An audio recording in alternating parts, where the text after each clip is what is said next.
Saviez-vous qu'une augmentation d'un seul degré Celsius de la température mondiale peut altérer considérablement la distribution des nuages sur notre planète, déclenchant des sécheresses dévastatrices dans certaines régions et des tempêtes sans précédent dans d'autres? Les nuages, ces majestueuses formations qui flottent au-dessus de nos têtes, sont bien plus que de simples ornements célestes. Ce sont les thermomètres vivants de l'atmosphère, les ingénieurs invisibles du cycle de l'eau et les protagonistes silencieux dans la trame complexe du climat mondial. Leur naissance, leur évolution et leur disparition recèlent des secrets vitaux que les scientifiques explorent inlassablement pour déchiffrer l'avenir de notre monde. Pour comprendre cette énigme, nous devons d'abord démêler le processus fondamental de leur formation. Tout commence avec l'énergie inépuisable du Soleil.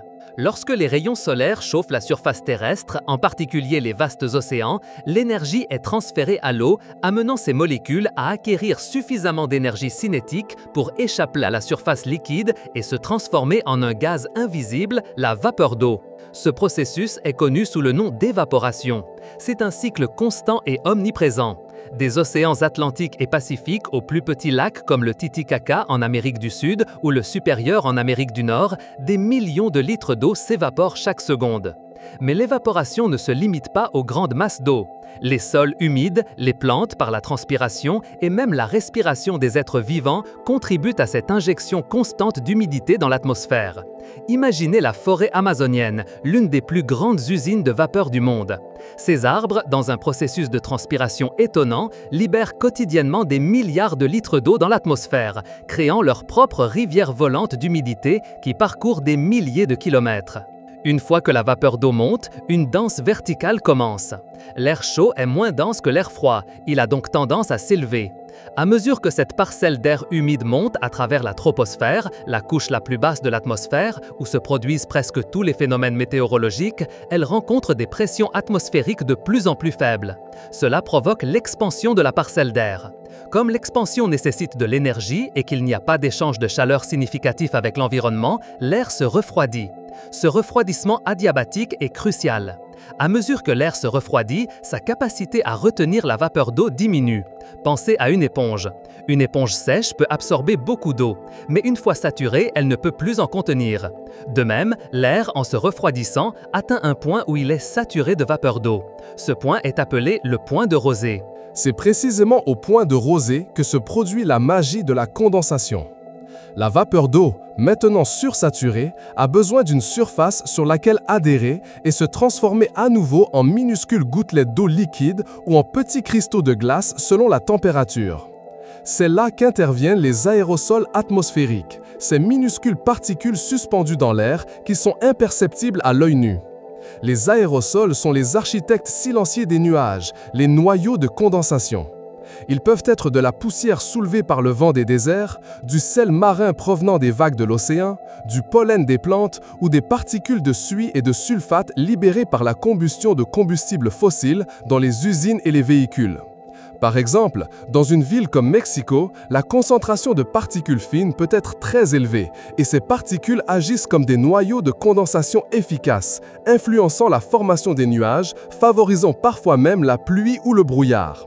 Sans ces noyaux, la vapeur d'eau pourrait se refroidir en dessous de son point de rosée sans se condenser, formant ce qu'on appelle de l'air sursaturé ou du brouillard sec, un phénomène rare mais possible dans des conditions extrêmement propres.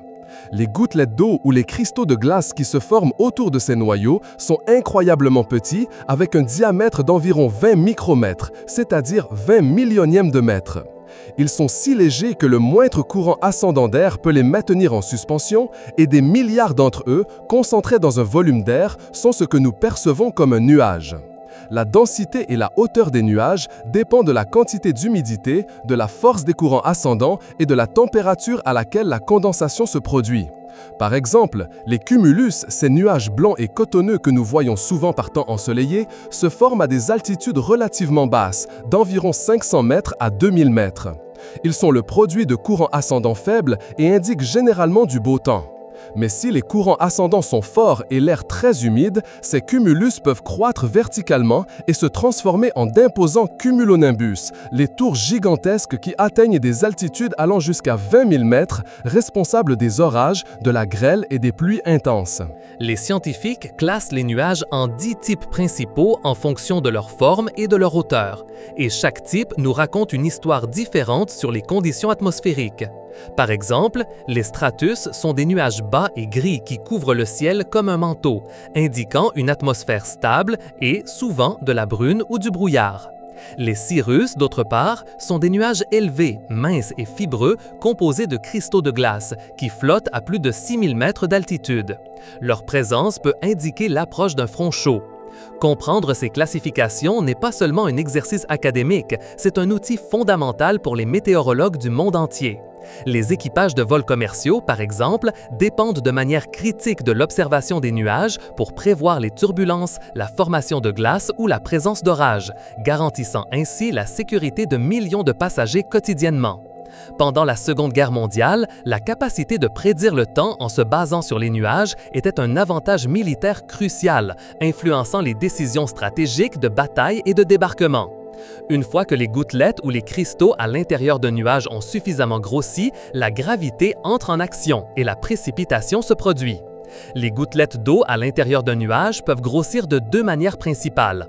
Dans les nuages chauds, où la température est supérieure à 0 degré Celsius, les gouttelettes entrent en collision et fusionnent dans un processus appelé collision-coalescence.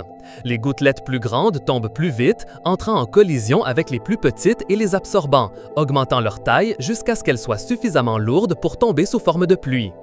Dans les nuages froids, où les températures sont inférieures à 0 degré Celsius, un processus plus complexe, connu sous le nom de processus de Bergeron-Findeisen, opère. Dans ces nuages, les cristaux de glace et les gouttelettes d'eau liquide surfondues coexistent. Les gouttelettes surfondues sont de l'eau qui reste liquide même à des températures négatives. Les cristaux de glace se développent rapidement aux dépens de ces gouttelettes d'eau, car la pression de vapeur saturante sur la glace est inférieure à celle sur l'eau liquide. Ainsi, la vapeur d'eau migre vers les cristaux de glace, les faisant croître rapidement. Ces cristaux de glace peuvent tomber sous forme de neige ou fondre et tomber sous forme de pluie s'ils traversent une couche d'air plus chaude près de la surface.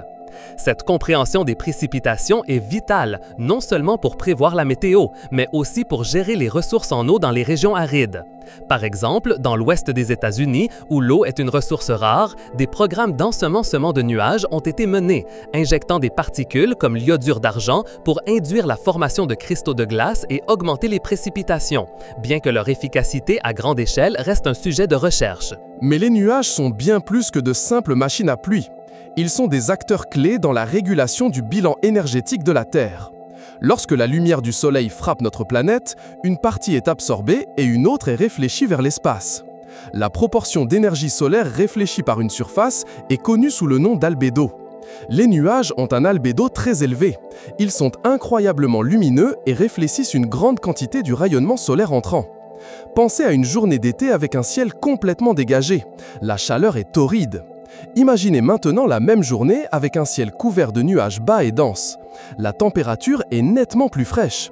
Cela est dû au fait que ces nuages agissent comme un gigantesque parapluie global, renvoyant la lumière du Soleil vers l'espace et refroidissant la planète. On estime que les nuages réfléchissent environ un tiers du rayonnement solaire qui atteint l'atmosphère terrestre. Sans eux, la température moyenne de la Terre serait significativement plus élevée, probablement incompatible avec la vie telle que nous la connaissons. Cependant, le rôle des nuages dans le climat n'est pas si simple. Tandis que les nuages bas et denses, comme les stratocumulus ou les stratus, ont un effet de refroidissement prédominant en raison de leur albédo élevé. Les nuages hauts et minces, comme les cirrus, ont un effet de réchauffement. Ces nuages de cirrus, bien que translucides à la lumière solaire visible, sont très opaques au rayonnement infrarouge, c'est-à-dire à la chaleur que la Terre émet vers l'espace. Ils agissent comme une couverture, piégeant la chaleur et contribuant à l'effet de serre naturel. C'est comme avoir une fenêtre en verre dans une maison. Elle laisse entrer la lumière visible, mais aide à retenir la chaleur. Ce double rôle fait des nuages la plus grande énigme et la plus grande source d'incertitude dans les modèles climatiques mondiaux. Les scientifiques s'efforcent de déterminer comment la distribution et les propriétés des différents types de nuages changeront dans un monde qui se réchauffe. Une petite variation de la couverture ou de l'altitude moyenne des nuages pourrait avoir un impact massif sur l'avenir du climat. La vapeur d'eau elle-même est le gaz à effet de serre le plus abondant et le plus puissant de l'atmosphère. Elle n'est pas directement générée en grande quantité par l'activité humaine, mais sa concentration est intrinsèquement liée à la température. À mesure que l'atmosphère se réchauffe en raison des émissions de dioxyde de carbone et d'autres gaz à effet de serre produits par l'homme, elle retient plus de vapeur d'eau. Plus de vapeur d'eau signifie un effet de serre plus fort, ce qui à son tour élève encore la température, créant une boucle de rétroaction positive. Cette rétroaction de la vapeur d'eau est l'un des moteurs les plus puissants du réchauffement climatique. Et les nuages sont le produit visible de ce cycle de vapeur d'eau. Les chercheurs utilisent des modèles informatiques complexes et un vaste réseau d'observations pour comprendre comment les nuages interagissent avec ce cycle.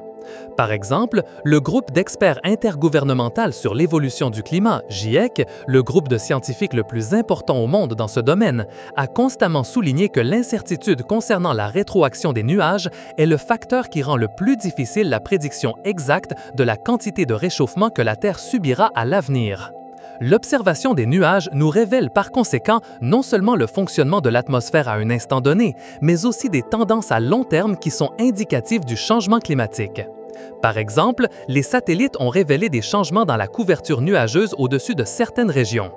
Dans l'Arctique, la réduction de la glace de mer expose davantage d'eau sombre au soleil, ce qui entraîne un réchauffement accru de la surface et, à son tour, une évaporation plus importante et une formation accrue de nuages bas.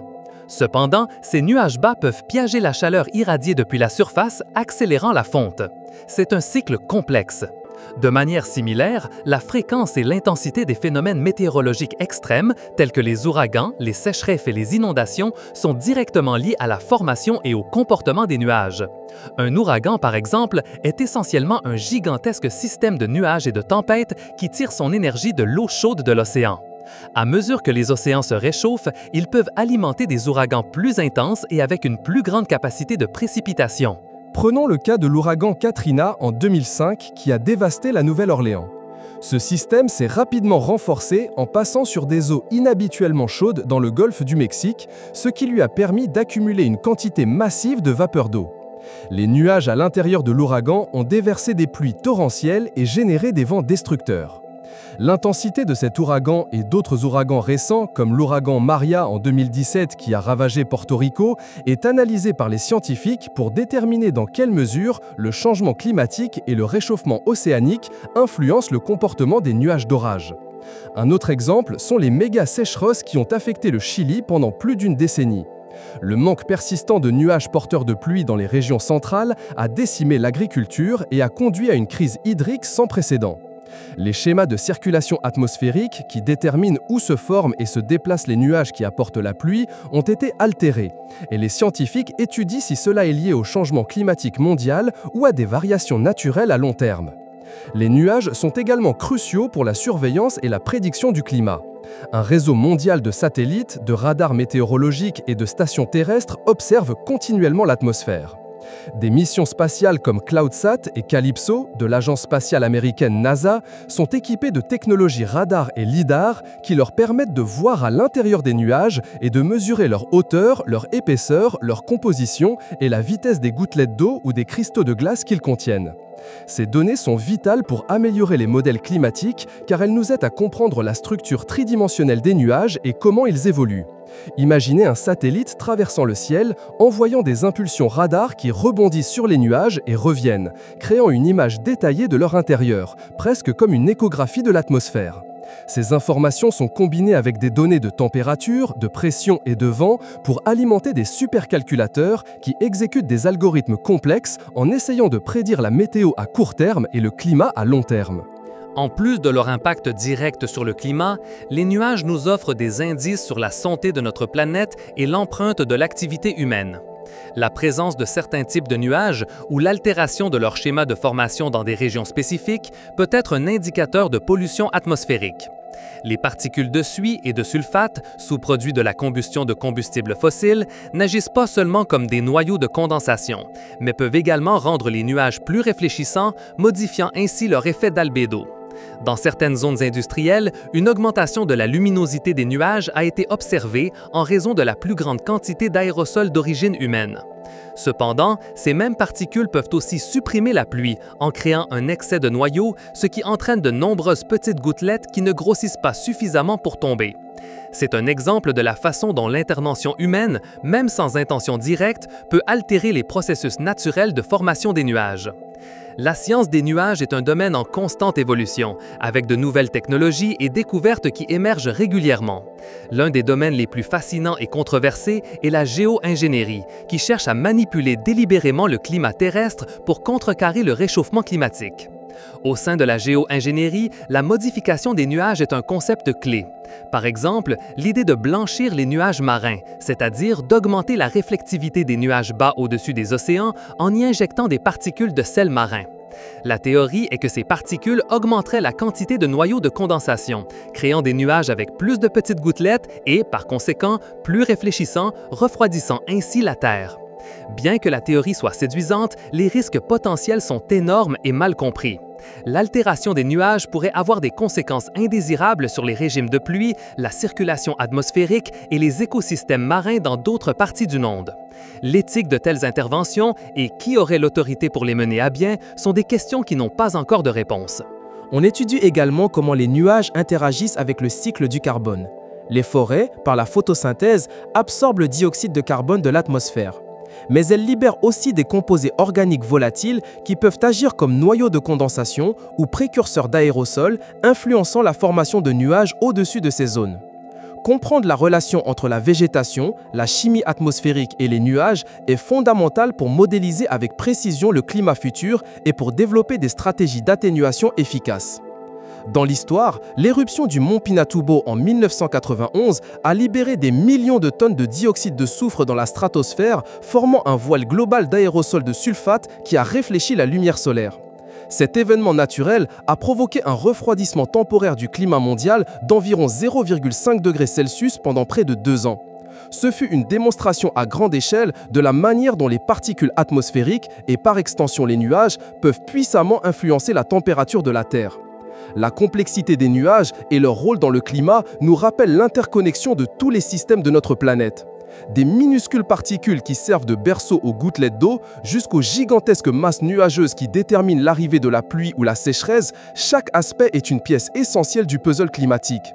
Comprendre les nuages, c'est en substance comprendre la respiration de la Terre, sa capacité à se réguler et, malheureusement, aussi sa vulnérabilité face aux altérations causées par l'activité humaine. En observant les nuages, nous ne voyons pas seulement le climat présent, mais nous entrevoyons aussi l'avenir que nous sommes en train de construire. Explorateurs, la prochaine fois que vous lèverez les yeux vers le ciel et admirerez la majestuosité d'un nuage, rappelez-vous que vous êtes témoin Un processus millénaire vital pour la vie sur Terre et qui contient des clés essentielles pour comprendre le climat de notre planète. Si cette immersion dans les secrets des nuages a éveillé votre curiosité et que vous souhaitez continuer à percer les mystères de notre monde, je vous invite à vous abonner à notre chaîne Explorando. Mettez un pouce bleu à cette vidéo si vous avez trouvé fascinante l'histoire des nuages. Laissez vos commentaires avec vos questions et réflexions et partagez-la avec d'autres amoureux du savoir. Ensemble, nous continuerons.